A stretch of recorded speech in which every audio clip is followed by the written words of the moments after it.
হযরত আব্দুল্লাহ ইবনে আমর ইবনুল আস রাদিয়াল্লাহু তাআলা আনহু ইন্তেকালের পূর্ব মুহূর্তে যখন এই সাকরাতুল মাউত শুরু হয়েছে, তখন উনি ওনার ছেলে সাহাবী, ওনার আব্বা সাহাবীকে জিজ্ঞেস করছে, আব্বা এই মুহূর্তে আপনি কি বলতে পারবেন কিনা আপনার মৃত্যু যন্ত্রণা কেমন মনে হচ্ছে? তখন আমর ইবনুল আস রাদিয়াল্লাহু তাআলা আনহু তিনটা কথা বলছে। এই কথাটা শুনেন মনোযোগ, ছেলেরা বাবা তোমরাও শোনো। মৃত্যুর মুহূর্তে ওই যে আমি আযাবের ব্যাখ্যা দিচ্ছিলাম, যে আমর ইবনুল আস রাদিয়াল্লাহু তাআলা আনহু বলেন তিনটা কথা বলছে, যে বাবা প্রথম কথা হলো মৃত্যু যন্ত্রণাটা আমার কাছে কেমন মনে হচ্ছে। এক, আমার মনে হচ্ছে আসমানটা জমিনের উপরে ভাঙা পড়ছে, আর আমি আমর ইবনে আস আসমান ও জমিনের মাঝখানে চ্যাপ্টা হয়ে গেছে। দুই, আমার মনে হচ্ছে পৃথিবীর সবগুলো পাহাড়, খোদার কসম বাবা, মৃত্যু যন্ত্রণার এই মুহূর্তে, আজরাইল জান কবজ করার এই পূর্ব মুহূর্তে আমার মনে হচ্ছে কান্না জিবালাদ দুনিয়া আলা সাদরি, এই জগতের সবগুলো পাহাড় একসাথে আমার বুকের উপরে চাপ দিয়ে রাখছে। ওয়া কান্নি আতানাফাসু মিন সাকবিল ইবরা, আর আমি যেন সুইয়ের ছিদ্র দিয়ে আমার শেষ একটু একটু নিঃশ্বাস বের হইতেছে। আর তিন নাম্বার তিনি বলছেন, আমার মনে হচ্ছে যেন একেবারে কাঁটাদার, মানে পুরা ডাল একদম বিষাক্ত কাঁটা, এই বিষাক্ত কাঁটাওয়ালা বড় ডাল গাছের আমার পেটের মধ্যে যেন এমন ভাবে চাপ দিয়া টান দিছে যেন আমার সবকিছু চিরে বিড়ে যাইতেছে। এই হলো সাকরাতুল মউত, মৃত্যুর যন্ত্র। তো ওই বলতেছিলাম, আল্লাহ যে বলছে বান্দা আযাব মানে মৃত্যু আসার আগে আগেই এনাবাত আমার দিকে ঝুঁকে পড়ো, আমার দিকে আইসা পড়ো। তো বলতেছিলাম আমাদের হেদায়েত দরকার বেশি। আজ আমরা মনে করি আরো তো লম্বা সময় বাকি।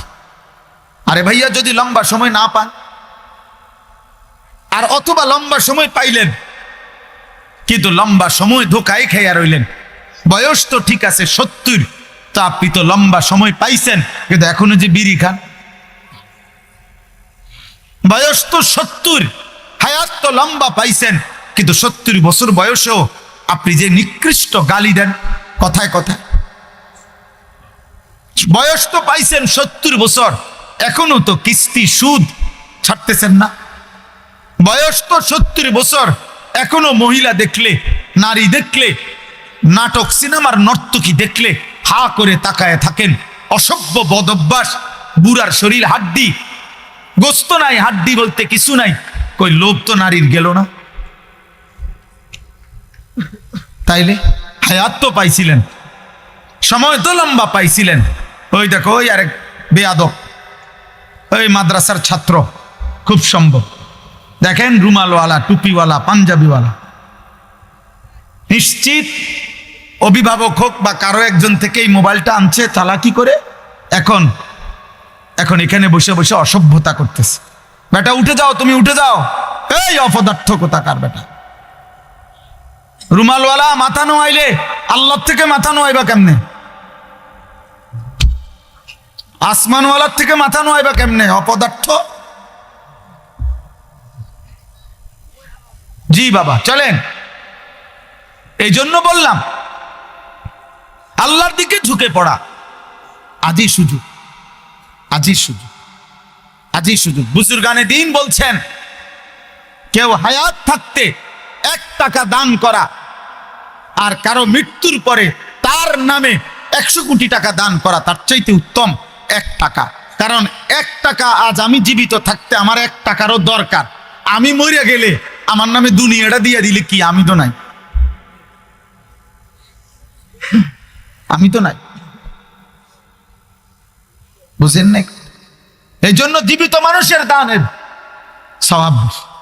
আব্বা মরে গেছে, আব্বার নামে 30,000 দিছে, 30,000 কা 3 লাখ টাকা দেন, 3 লাখ টাকা দেন না, দেন দিছেন কা 30 লাখ টাকাই দেন না, অসুবিধা কি?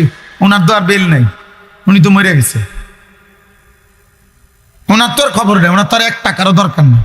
তখন দুনিয়া দিলেই কি? ওনারও যদি কবর থেকে সুযোগ দিত, কবর থেকে উনি যদি বলতে পারতো ওনার বংশধরকে যে কয় টাকা দান করবে, উনি বলবে গোটা দুনিয়াটা দিয়ে দে, গোটা দুনিয়া দিয়ে দে। কিন্তু লাভ তো হবে না, উনি তো বলতে পারবেন وأنفقوا مما رزقناكم من قبل أن يأتي أحدكم الموت فيقول رب لولا أخرتني إلى أجل قريب فأصدق وأكن من الصالحين। আল্লাহ তাআলা বলে, এখানে মহিলারা কথা কয়, এই যে মা বোন আপনারা কথা বললে চলে যান, সাবধান, একটা মহিলা কথা বলবেন না, একজনও কথা বলবেন না, কথা বলবেন না। আমি নিষেধ করলাম বোন, পাশের বাড়িওয়ালা বোনকেই বললাম, আপনি মাইকের যদি আওয়াজ শুনে থাকেন, মা কথা বলেন না, আজকের জন্য একটু কষ্ট করেন, মাহফিলের বরকত হবে, আপনারও বরকত হবে। জি, তো বলতেছিলাম যে এটা জরুরি আমাদের এই যে প্রতিনিয়ত মাহফিল হয় দোস্ত, প্রত্যেকটা মাহফিল, ছোট বড় প্রতিটা মাহফিলের মূল মাকসাদ আখিরাতের ফিকির। এই নাইতের প্রদর্শনী দিয়া কোনো লাভ নাই। বক্তা 18 জন আনলাম, আপনার একজনের পর একজন উঠলো, কেউ হুঙ্কার দিল, কেউ জঙ্কার দিল, কেউ সুর দিল, কেউ টান দিল, কেউ উড়াইয়া লাইলো, কেউ স্লোগান দিয়া লাইলো, এখান থেকে আমেরিকার ঠিক হয়ে যাবে, হইতো না। এত সোজা না, এত সোজা না, এত সোজা, এত সোজা না। বরং ওই আসমানওয়ালা রবের সাথে সম্পর্ক যাদের মজবুত, তাদের শব্দে, তাদের আওয়াজে, তাদের রাত গভীরের চোখের পানি তো দুশ্মনের তসনস মসনদ তসনস হয়েছে। আমরা কিতাবে পড়ছিলাম, তাতারিদের আমলে একবার এক মহান বুজুর্গ আউলিয়া তো নাস্তা খাইতেছিলেন, তখন ওনার কাছে বলছে, হযরত, তাতারি মানে একটি দুর্ধর্ষ জাতি, যারা মুসলমানদের উপরে জুলুম করেছিল অনেক, তো তারা বাগদাদের মধ্যে চলে আসতেছে, অলরেডি বাগদাদের রাস্তা ধরছে, আপনি আল্লাহর কাছে একটু দোয়া করেন। তখন ওই হযরত আপনার ওনার সামনে যে পানির গ্লাস ছিল, গ্লাসটা যেখানে ছিল, উনি শুধু ওই গ্লাসটা হাতে নিয়ে ওইখান থেকে এখানে আরেক দিকে সরাই দিছে, শুধু এই দূর করে, আবার আর কোনো কিছু বলেন। কিছুক্ষণ পরে খবর আসছে ওরা অন্যদিকে চলে গেছে, উনি শুধু সরাই দিছে। হযরত সুফিয়ান সৌরি রহমতুল্লাহ আলাই বিশ্ববিখ্যাত বুজুর্গ ছিলেন। উনি বাগদাদের খলিফার বিরুদ্ধে আল্লাহর ঘর কাবায় মক্কায় থাকাকালীন একটা ফতুয়া দিছিলেন রাষ্ট্রীয় সিদ্ধান্তের বিরুদ্ধে। তো বাগদাদের খলিফা তখন রওনা দিছে, বাগদাদ থেকে মক্কায় আসবে, আয়েশা সশরীরে সুফিয়ান সৌরিকে শাস্তি দিবে।